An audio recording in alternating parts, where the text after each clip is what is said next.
Boa noite a todos. A paz do Senhor Jesus, a todos os irmãos em Cristo que estão nos ouvindo. Eu quero mandar um abraço bem grande aqui para as mulheres da minha congregação onde nós trabalhamos ali, Congregação Canaã, Área 93 e Adã. E temos aqui, numa série de estudos da lição do segundo trimestre da Escola Bíblica Dominical, e a segunda lição hoje o assunto é a sublimidade das bênçãos espirituais em Cristo, e uma lição assim maravilhosa. Eu estou tentando gravar essa lição aqui, já fiz a primeira, não consegui, então vamos para essa segunda tentativa. Então, essa lição aqui maravilhosa já falou muito ao meu coração e é uma bênção para a nossa vida. Eu sempre falo que nós precisamos gastar tempo com aquilo que vem ser útil para nós de alguma forma, o tempo gasto é tempo ganho para nós, né? Não podemos gastar tempo à toa, mas em coisas que vão nos edificar e vão servir de alguma forma para nós e ficar como legado para a nossa vida também. Então, o assunto da lição é a sublimidade das bênçãos espirituais em Cristo, e o textuário está lá em Efésios capítulo 1, versículo 3. Bendito Deus e Pai de nosso Senhor Jesus Cristo, o qual nos abençoa com todas as bênçãos espirituais nos lugares celestiais em Cristo. A verdade prática diz o seguinte: Deus nos elegeu em Cristo antes da fundação do mundo para que desfrutássemos das bênçãos espirituais. E eu me pergunto aqui quais são essas bênçãos, né? A leitura está em Efésios capítulo 1, versículo 3 e 4 e o versículo 9 a 14. Então, nós vamos nos ater nessa lição nesses versículos de Efésios, né? E outros versículos mais paralelos que vão enriquecer esse estudo. O objetivo geral é esclarecer as bênçãos espirituais concedidas por Cristo Jesus e os objetivos específicos, refletir a respeito da nossa posição em Cristo e evidenciar a realidade de uma vida cristocêntrica neste mundo, e explicitar que o Espírito Santo desempenha importante papel no plano de salvação. Então, que bênçãos são essas, né? E o que essas bênçãos revelam para nós, né? Inicialmente, já dando uma abertura aqui no estudo, essas bênçãos elas vêm revelar o quê? A grandeza, a excelência, a perfeição do projeto divino, o plano de salvação arquitetado pelo nosso Criador. É algo imensurável, algo incomensurável. Nós não podemos medir, nós não podemos imaginar a grandeza desse plano, mas nós sabemos, nós temos a ideia da grandeza dele. Então, quando Cristo ele planejou, quando ele projetou este plano, o propósito de Deus era que esse plano se cumprisse em Cristo, porque em Cristo é que estava reconciliando o mundo consigo mesmo. Em Cristo o mundo seria reconciliado com Deus. E vamos para a introdução da lição. Então, essa lição ela vai abordar a grandeza, a excelência e a perfeição do projeto divino para conceder bênçãos espirituais aos seus escolhidos. E, desde sempre, aprove Deus executar um plano de restauração e reconciliação com a humanidade caída. Nós sabemos que, através de Adão, a humanidade ela foi separada da comunhão com Deus. E precisava acontecer algo de uma magnitude tremenda para que a humanidade fosse reconciliada com Deus. De que forma que essa humanidade seria reconciliada com Deus, né? Então, em Adão a humanidade é separada, e em Cristo a humanidade é restaurada à comunhão com Deus. Então, Paulo, ele se mostra aqui em Efésios, se mostra profundamente agradecido pela revelação do mistério que estiver oculto, segundo ele mesmo, desde todos os tempos. E Paulo ele nos convida a louvar e glorificar a Deus pela sua bondade e misericórdia para com todos os pecadores. O primeiro tópico ele fala da nova posição em Cristo. Ele vem começando a falar da doxologia. O que é a doxologia? Aqui na lição mesmo tem um significado para a doxologia. Então, a doxologia ela é a junção de duas palavras, né? Glória e palavra. E ela é a manifestação de louvor e enaltecimento a Deus através das expressões de exaltamentos. Deus seja louvado, aleluia, e hinos. Então, a doxologia, ela não pode de forma nenhuma vir desassociada da verdadeira adoração. Então, é uma adoração, exaltação ao nosso Deus de forma sincera e uma adoração de excelência. Então, voltando aqui para o nosso tópico, Paulo ele faz uma exposição no capítulo 1, nos versículos 1 e 2, e logo em seguida, no texto, esse texto, a sequência de texto, ela é caracterizada pela verdadeira adoração e bondade ativa de Deus. Então, Paulo ele faz uma espécie de tributo, um maravilhoso tributo ao Eterno. E suas muitas bênçãos, ele relaciona e fala, lista as suas muitas bênçãos concedidas aos homens. Voltando aqui, dei um pause rapidinho aí, quais são essas muitas bênçãos, né? Em Efésios, no versículo 14, capítulo 1, versículo 14, o apóstolo Paulo diz o seguinte, né? Que é a garantia da nossa herança para a redenção da própria propriedade de Deus para o louvor de sua glória. Então, do versículo 1 ao versículo 14, ele exalta, né, todas as bênçãos espirituais e ele faz uma espécie de tributo ao Senhor, né? Então, ele fala aqui no versículo 6, para louvor e glória da sua graça, e ele evidencia ao longo do primeiro capítulo a questão do louvar, do engrandecer, exaltar o nome do Senhor. No versículo 6 ele fala, no versículo 12, no versículo 14 também ele cita, ao qual devemos adorar, está identificado na expressão, aquele ao qual devemos adorar, que está identificado na expressão Deus e Pai de Jesus Cristo, que é uma clara referência à Santíssima Trindade, com ênfase na natureza divina de Jesus, seu Filho. E quando nós falamos de bênçãos, né, a gente fala que tipo de bênção, né? Então já falamos aqui, são bênçãos espirituais, que são as melhores, né? Bênçãos espirituais. Nós devemos lembrar sempre que a palavra do Senhor diz que o Senhor, quanto mais nós fazemos para Ele, que nós devemos nos preocupar em fazer para Ele, né? Que a palavra do Senhor diz, ó, agrada-te do Senhor, Ele satisfará o desejo do teu coração. Ele diz, buscar em primeiro lugar o Senhor e todas as coisas serão acrescentadas a você. Então, nós estamos aqui falando de bênçãos espirituais. E qual é essa posição? Eu não falo de uma posição enquanto postura, né, neste momento, mais especificamente uma posição de como nós éramos, em que posição nós estávamos antes do sacrifício de Jesus na cruz do Calvário. E qual era a nossa posição? Nós estávamos condenados à morte eterna. Essa era a posição, né? Mas por sua infinita graça, Deus nos otorgou em Cristo o privilégio da salvação. Qual é a nova posição? A posição de salvos em Cristo Jesus, né? Então, essa é nesse sentido de posição. Então, o segundo tópico, ele vem falar sobre as bênçãos espirituais. Então, obviamente que as bênçãos espirituais não são materiais, mas provenientes dos lugares celestiais. E é bom enfatizar isso. Isto é, do reino espiritual. Essas bênçãos, elas são mencionadas na longa passagem de Efésios, que vai do capítulo 1 do versículo 3 até o versículo 14. E ele enumera aqui, né? Ele vai enumerando.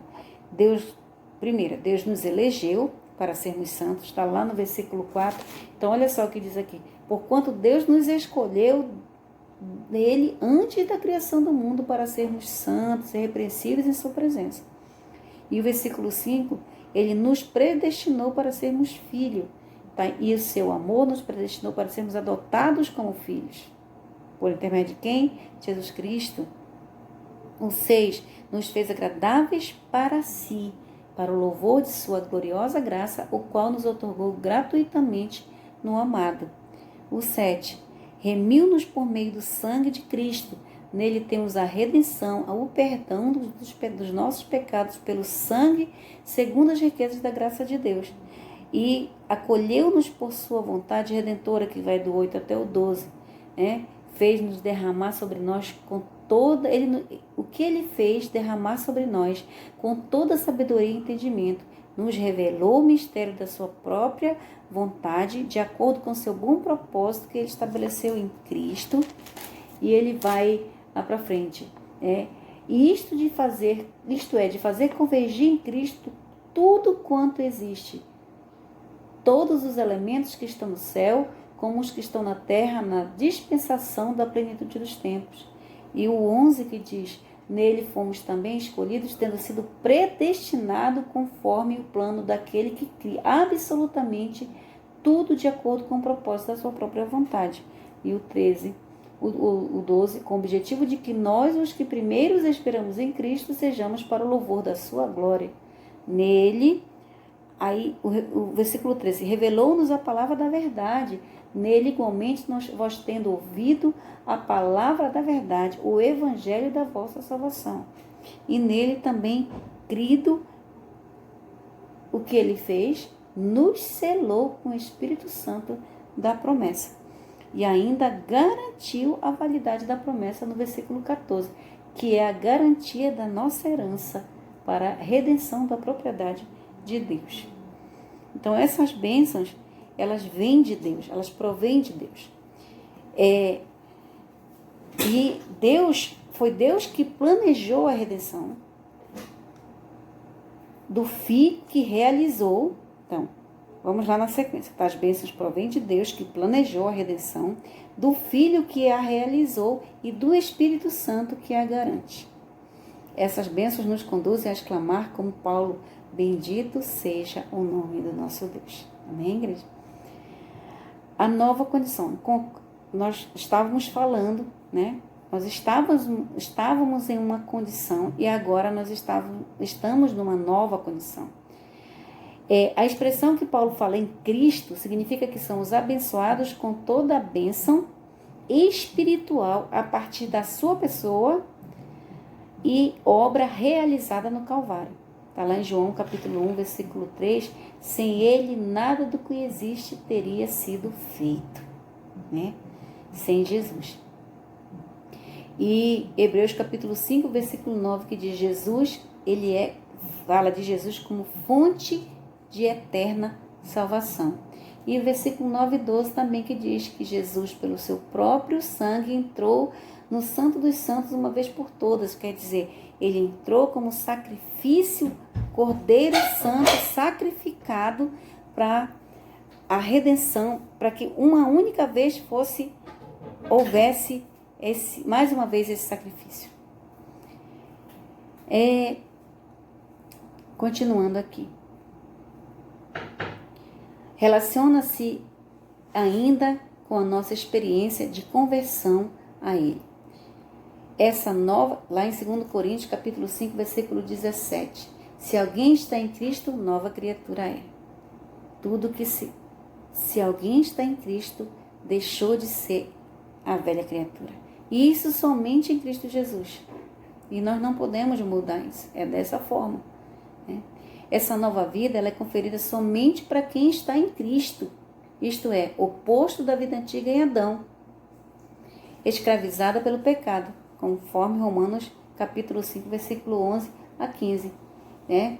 Que a morte ela veio por meio de Adão. É a graça por meio de quem? De Jesus Cristo. Desse modo, não andamos mais em trevas, mas como filhos da luz. Em Romanos capítulo 5, versículo 8. O favor que foi alcançado por meio da morte de Jesus Cristo.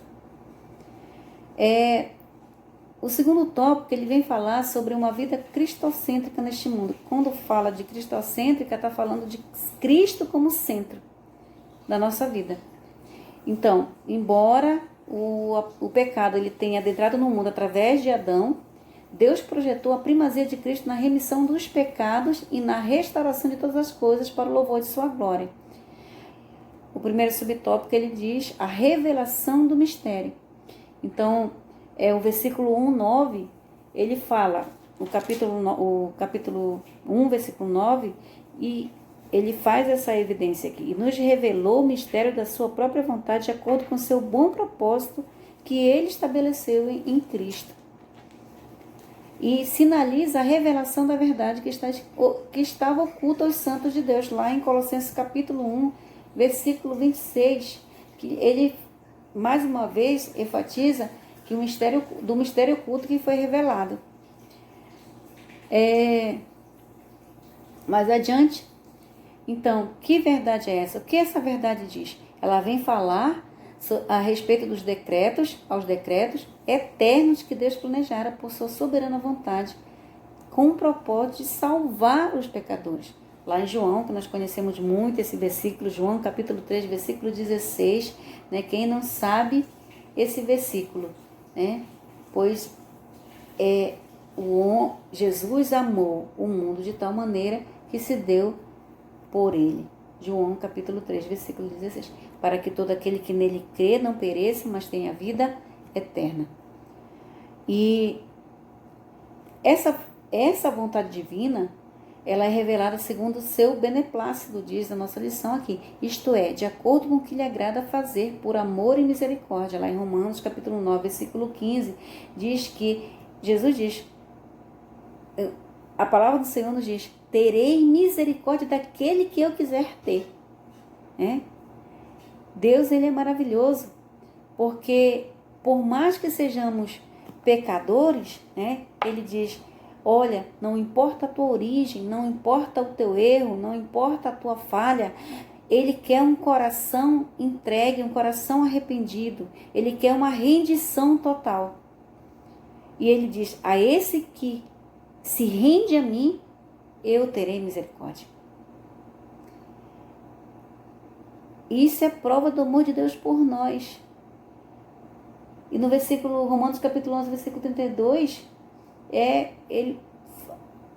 Paulo ele fala de como nós somos indignos dessa misericórdia. Que não é pelo favor humano, não é pelo mérito humano, mas puramente, simplesmente pelo amor de Deus, pela graça, pela misericórdia de Deus.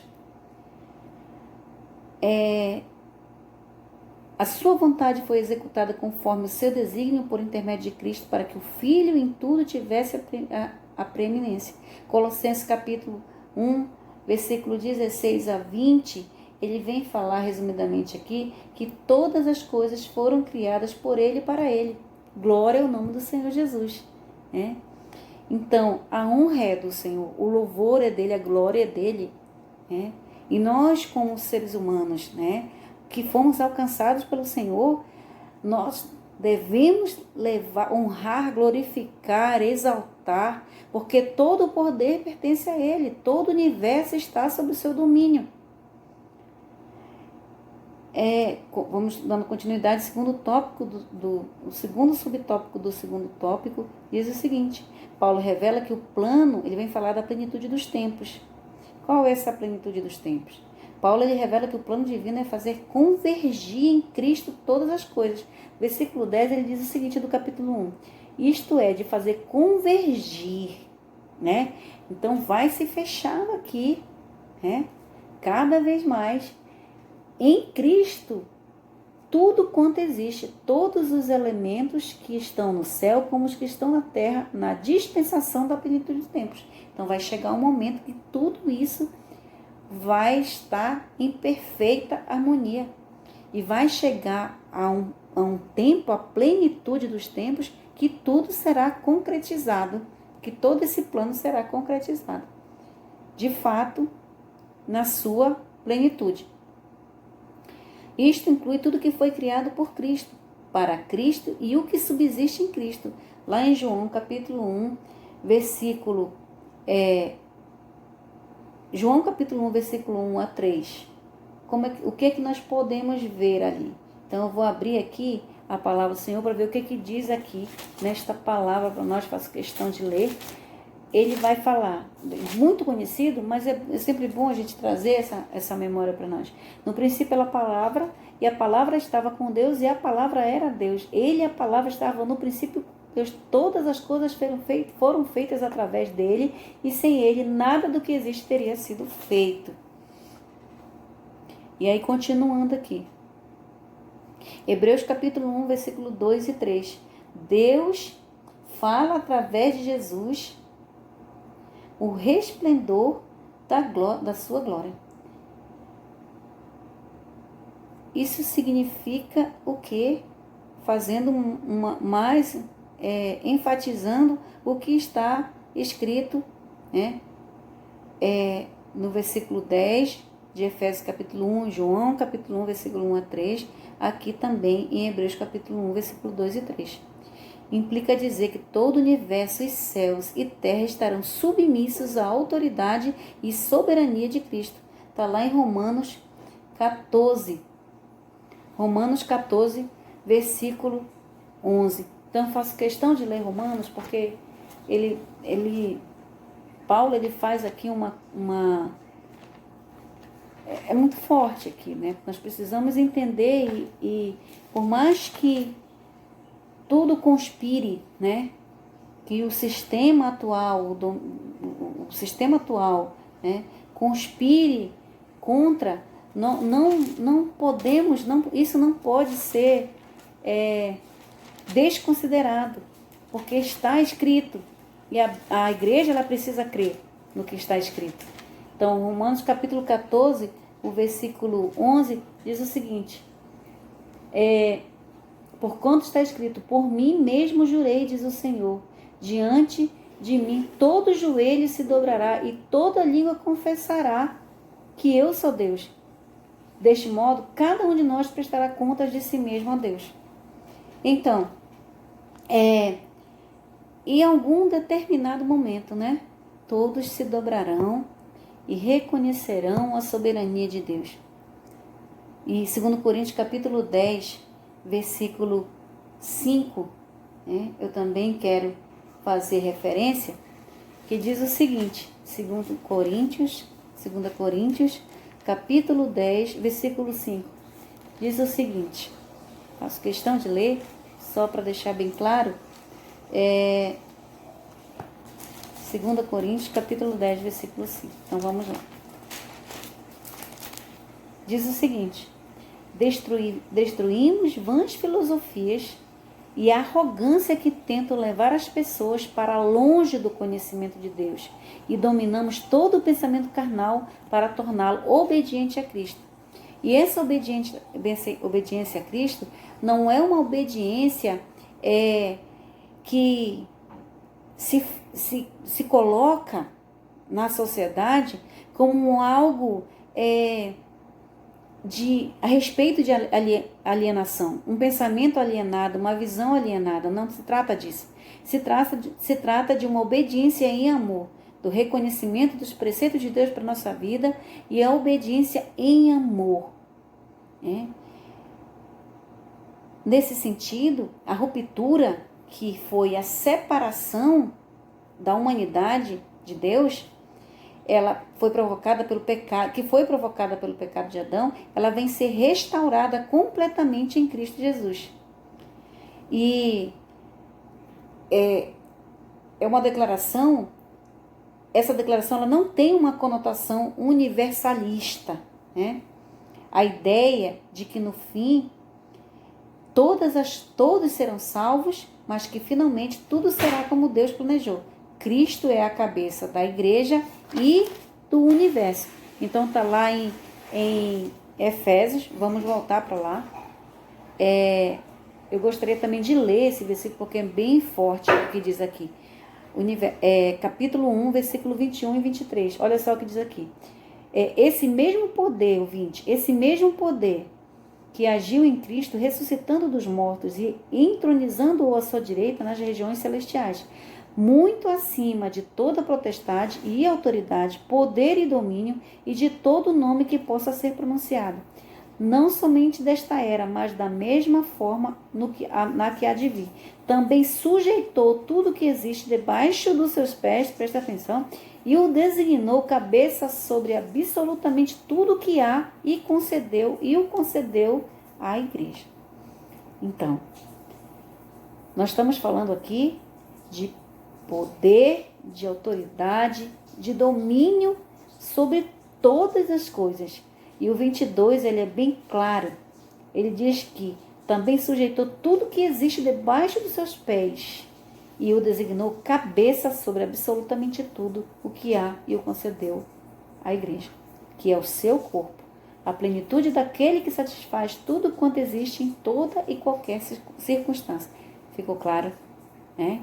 Então ficou claro aqui aquilo que nós estamos falando. Então vamos dar uma continuidade aqui para a gente não se alongar. A dispensação, a administração desse plano será na plenitude dos tempos, que é como nós já falamos. Então, no versículo aqui mais adiante, aqui a palavra grega, ela para tempo não é cronos. Cronos é o tempo, é o nosso tempo cronológico. Mas a ideia aqui trazida é o tempo de Deus, que é kairos, que se refere ao tempo divino, previamente determinado para que todas as coisas estejam sob o domínio de Cristo. Atos capítulo 1, versículo 7. Não nos compete saber os tempos e as datas, somente o Pai é que tem esse poder, esse conhecimento. O terceiro subtópico fala do louvor da sua glória. O apóstolo, ele enfatiza que as bênçãos são destinadas aos crentes judeus e gentios. É muito claro quando ele fala aqui no versículo 1, de 11 a 13, ele faz uma referência, né? Ele muda, inclusive, do pronome de nós, ele muda do pronome de nós para também vós. Isso indica o quê? Nós, os judeus, nós os judeus, e vós, os gentios. Indicando que em Cristo, os crentes de ambos os povos são herdeiros da promessa. Então está aqui em Efésios capítulo 1, do versículo 11 ao 13. Nele fomos também escolhidos, tendo sido predestinados conforme o plano daquele que cria absolutamente tudo de acordo com o propósito da sua própria vontade, com o objetivo de que nós, Paulo e os judeus, os que primeiros esperamos, sejamos para o louvor da sua glória. Nele, igualmente, vós, que somos nós agora, tendo ouvido a palavra da verdade, o evangelho da vossa salvação. E nele também crido, foste selado com o Espírito Santo da promessa. Continuando. Ele ratifica igualmente que o propósito da eleição não é outro senão louvar e glorificar a Deus. No versículo 12 e no versículo 14. Diz o seguinte, com o objetivo de que nós sejamos, primeiro esperamos em Cristo, sejamos para o louvor da sua glória, da glória do Senhor. Isso assinala não somente adorá-lo com palavras e ações, é muito importante colocar isso aqui, né? Mas também levar outros a fazer o mesmo. 1 Pedro capítulo 2, versículo 12, é uma palavra muito forte para nós enquanto igreja, porque nós precisamos entender isso, que nós possamos viver de maneira exemplar. Aí está o testemunho daquilo que somos. Aí está a nossa postura enquanto cristãos. Qual é essa maneira exemplar? É seguir tudo o que Jesus tem nos ensinado. Tudo o que Jesus deixou para nós como referência.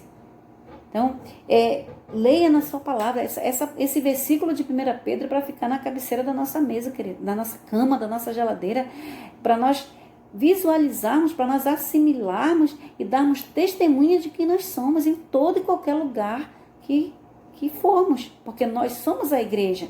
E a responsabilidade da igreja, eu quero ler 1 Pedro capítulo 2, versículo, eu quero deixar bem claro aqui, 1 Pedro, então vamos lá, 1 Pedro capítulo 2, versículo 12, olha só o que diz aqui, muito forte. Seja exemplar o vosso comportamento entre os gentios, entre aqueles que não conhecem, para que naquilo que falam mal de vós, como se fossem pessoas que vivem praticando o que é mal, ao observarem as vossas boas obras, glorifiquem a Deus no dia em que receberem a sua revelação. Você está entendendo qual a nossa responsabilidade enquanto cristão? Não é algo que venha pesar sobre nós, porque tem que ser algo natural. Isso é a atitude natural do cristão.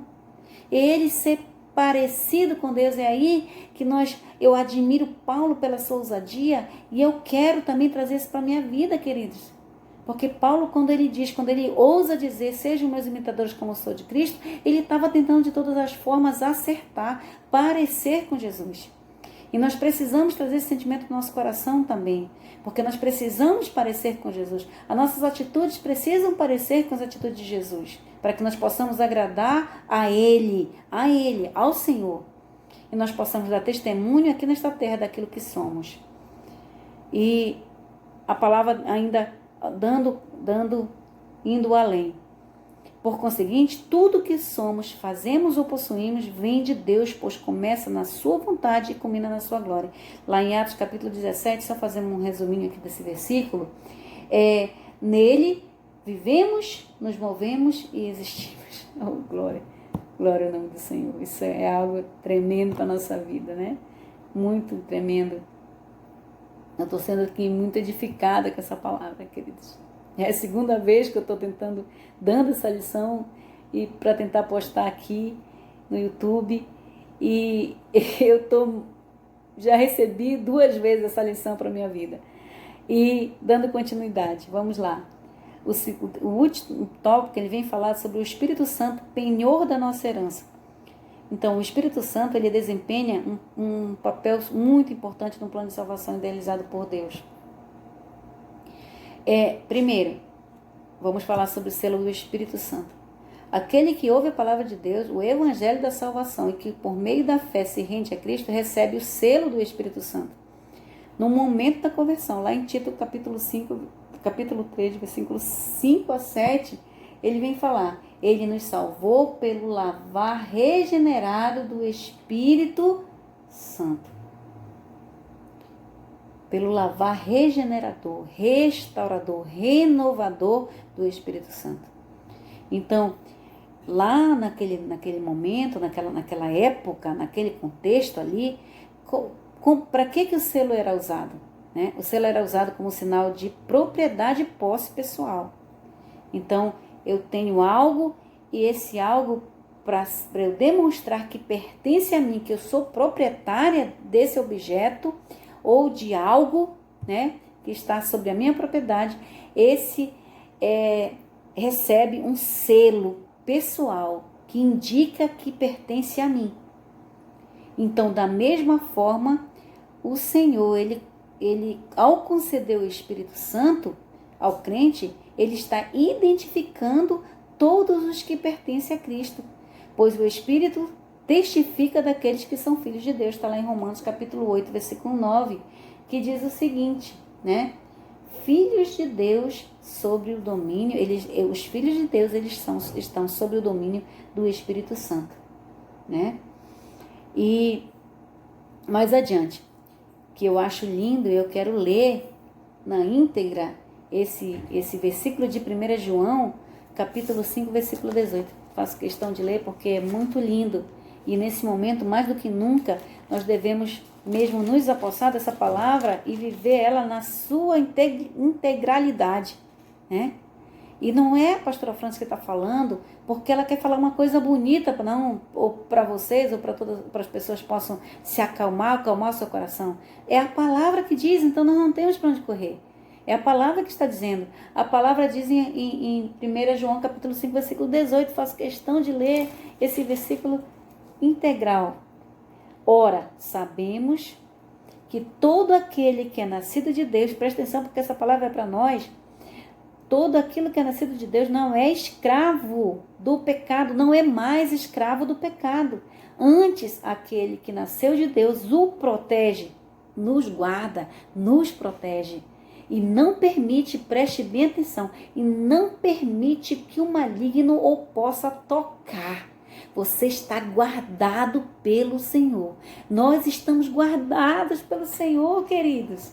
Guardados pelo Espírito Santo de Deus. O inimigo não pode nos tocar, não pode tocar em você, não pode tocar na sua família, não pode entrar na sua casa.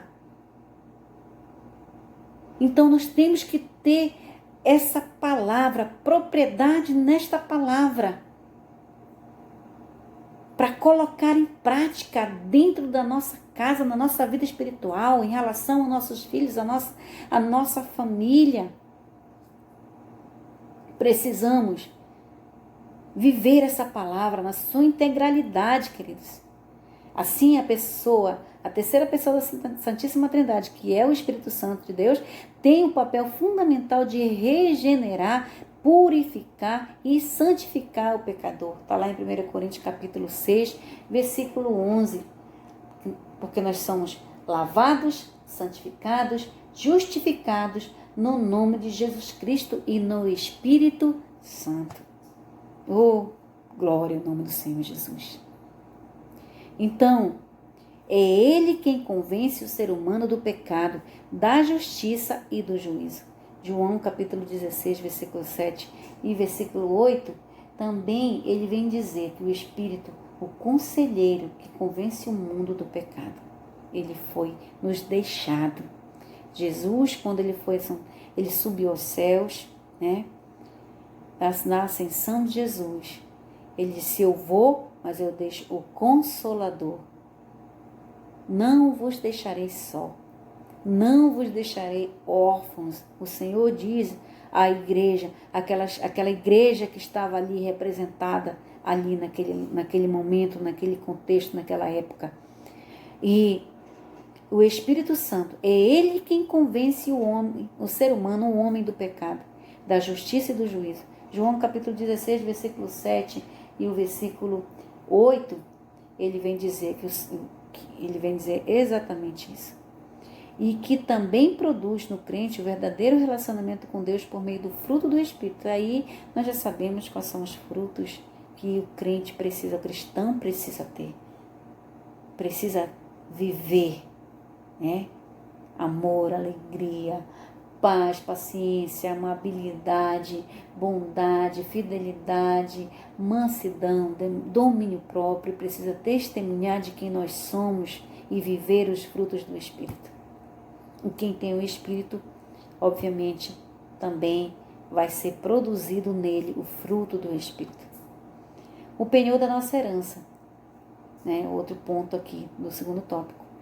O termo grego arrabon pode ser traduzido como depósito, penhor, garantia ou ainda primeira parcela. Está lá no versículo 14 de Efésios, voltando para Efésios, né? Voltando para Efésios, capítulo 1, versículo 14, que é a garantia da nossa herança para a redenção da propriedade de Deus para o louvor da sua glória. A palavra tem origem semítica e era usada nas transações comerciais para assegurar o preço ou garantir o pagamento de algo. Então, Paulo ensina que o Espírito Santo é o depósito que garante a nossa herança em Cristo. Eu coloquei aqui, leia, né? Então, eu vou ler aqui o que diz exatamente a palavra em 2 Coríntios, capítulo 1, versículo 21 e 22, porque é uma palavra muito forte também para nós e que nós precisamos evidenciar, queridos. Capítulo 1, versículo 22 e o 21, 22, e eu vou ler a partir do 20. Pois tantas quantas forem as promessas de Deus, todas têm em Cristo o sim. Por isso, por intermédio dele, o amém é proclamado por nós para a glória de Deus. Ora, é Deus quem faz com que nós e vós permaneçamos firmes em Cristo. Ele nos ungiu, nos selou. Olha, isso aqui é muito lindo, é muito maravilhoso isso aqui. Nos selou como sua propriedade e fez habitar o seu Espírito em nossos corações, como garantia de tudo que está por vir. Amém? Então nós somos propriedade do Senhor. Ele nos fez propriedade. Ele nos selou como sua propriedade. Você e eu pertencemos ao nosso Deus. Ele é nosso proprietário. Ele tem um governo sobre nós. Tem o controle sobre nossas vidas. Tudo isso significa que aquele que tem o selo do Espírito Santo tem salvação garantida. Glorifique aí o nome do Senhor Jesus. Glória, louvado seja o nome do nosso Deus.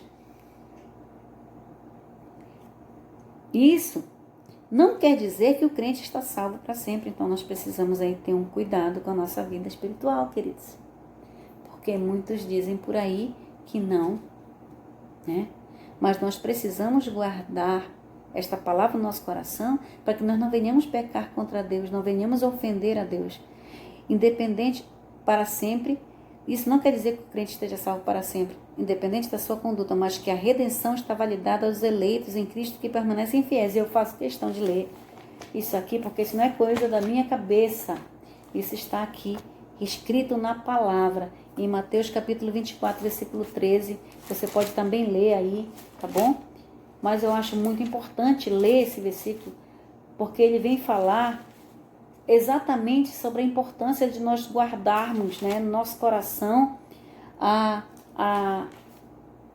palavra, de nós darmos testemunho de quem nós somos para que nós possamos garantir a salvação.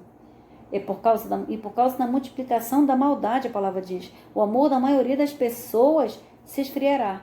Aquele, porém, que continuar firme, não é para qualquer um, queridos. É para aquele que continua firme, é para aquele que faz valer a palavra, faz valer o sangue de Cristo derramado na cruz do Calvário por você e por mim. Aquele, porém, que continuar firme até o final, este será salvo. E aí vem algo que eu não está aqui, mas eu gostaria de ler, né? Que também faz parte desse contexto que nós estamos vivendo, porque eu creio que Deus tem um propósito, tem pressa de chegar, ser conhecido de todos. E este evangelho do reino será pregado em todo o mundo habitado, como testemunho a todas as nações, e então chegará ao fim. Eu creio, queridos, que nós estamos vivendo os últimos dias nesta terra. Então vamos nos voltar para Deus, né? Que nós precisamos de nos entregar para Deus. Eu creio que a igreja na terra nunca teve uma experiência tão forte como está tendo agora, de se fechar na sua casa, de não poder congregar no templo, queridos. E nós ainda não estamos nos últimos dias, realmente, nos dias de tribulação. Nós não estamos, é muito longe disso. É muito longe disso que nós estamos vivendo. É muito pouco ainda, né? Então, as portas dos templos estão ali. Nós não podemos cultuar, mas nós podemos nos entregar cada vez mais, sem presença de pessoas, mas nos trancar na nossa casa, nos fechar no nosso quarto, no oculto com Deus, e falar com Deus e adorar a Deus, porque é nesse tempo que a igreja se mostra como que é a igreja. Infelizmente, muitas pessoas neste tempo estão sendo afastadas de Deus, mas eu tenho certeza que muito mais são as pessoas que estão sendo aproximadas de Deus. Eu creio que no retorno do culto no templo, queridos, será um mover totalmente diferente. Porque Deus simplesmente quer que nós venhamos nos entregar a Ele. Engano nosso se nós achamos que podemos enganar a Deus. E a palavra do Senhor diz que os olhos deles estão sobre todos. A palavra diz, está sobre os bons e os maus, queridos. E nós precisamos verdadeiramente nos voltar para Deus, voltar o nosso coração para Deus. Quanta saudade de abraçar, quanta saudade de cultuar com os irmãos. Mas nós estamos passando tempos difíceis, mas que estão nos aproximando do nosso Deus. E que nós possamos saber aproveitar cada momento, cada detalhe. Não podemos perder nada com o nosso Deus, queridos. Então, concluindo aqui, nessa proporção da Epístola aos Efésios, o plano divino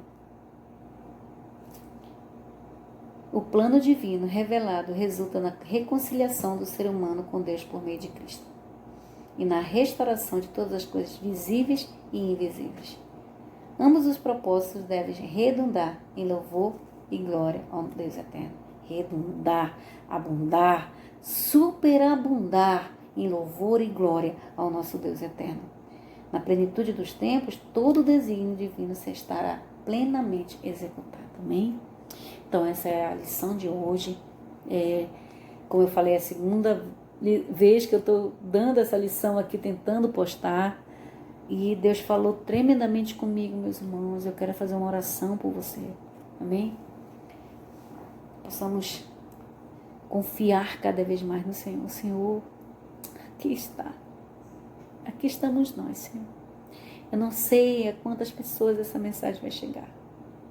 Ah, Senhor, mas eu quero orar por cada filho teu, Senhor. Cada um aonde estiver.